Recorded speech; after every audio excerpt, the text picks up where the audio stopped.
যখন তারা আমাকে আবদ্ধ করে রাখছে, আমি কিন্তু একজন ইমাম ছিলাম, এখন ইমামতি করি। আমার শুধু অপরাধ, আমি কেন মেম্বার থেকে হক কথা বলি। আর এই আয়না ঘর পরিচালিত হইতো তথাকথিত গণভবন থেকে। মনে রাখবেন, ইসলাম তলোয়ারের দ্বারা আসছে। ইসলাম প্রতিষ্ঠিত করতে হলে জীবন উৎসর্গ করতে হবে, রক্ত দিতে হবে। জালিম সরকার এক নয়, দুই নয়, হাজারো যদি আয়নাঘর তৈরি করে রাখে, জালিম সরকার টিকতে পারে নাই। অতীত কোন ফেরাউন সরকার টিকতে পারে নাই। বর্তমান নব্য ফেরাউন হাসিনাও টিকতে পারে নাই। একজন মুসলমান হিসাবে কোরআন শরীফের আবেদন করছিলাম, আমাকে কোরআন তেলাওয়াত করতে দেওয়া হয় নাই, কোরআন শরীফ পড়তে দেওয়া হয় নাই। এই জালিম সরকার কত বড় ভয়ঙ্কর! যারা আয়নাঘরে গেছে তারা জানে, যারা ঘুমের শিকার হয়েছে তারা জানে, তার পরিবার জানে। আমি ইসলামী আন্দোলনের আমাদের সম্মানিত সভাপতি ফজলে বারী মাসুদ ভাই, নাইম ভাইকে ধন্যবাদ জানাই। এই সময়ের মধ্যে আমার এই ইসলামী আন্দোলনের 11 নম্বর ওয়ার্ড মিরপুর থানার আমার পরিবারের সাথে তারা গিয়া সান্ত্বনা দিছে। কিন্তু আমার একটাই কথা, আমি কি অপরাধ? মিম্বর থেকে কি হক কথা বলা যাবে না?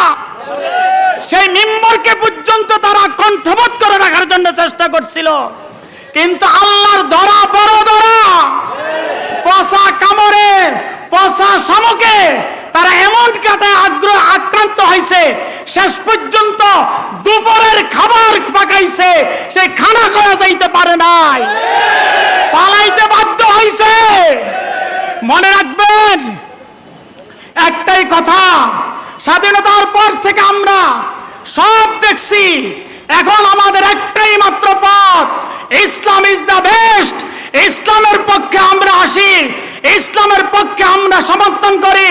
দেখবেন ইনশাআল্লাহ ওরা 52 বছরে 50 বছরে যা করতে পারে নাই, ইসলামী আন্দোলনকে যদি আপনারা সমর্থন করেন বা আপনারা যদি সাপোর্ট দেন, তাহলে ইসলামীর সাহেব চরমনার নেতৃত্বে ইনশাআল্লাহ আগামী জাতীয় নির্বাচনের মধ্যে এমন এক বিপ্লব ঘটানো হবে, যে বিপ্লবের মাধ্যমে দুর্নীতিবাদ যারা ছিল, যারা দেশের টাকা পাচার করছে, তারা কানাডায় গিয়ে বেগম পাড়ায় বাড়ি করছে, কোটি কোটি টাকা, মিলিয়ন বিলিয়ন ডলার আমাদের দেশের সম্পদ তারা দেশের বাইরে প্রচার করছে, এগুলো ফিরে আনা হবে। সাথে সাথে ইনসাফ কায়েম করা হবে।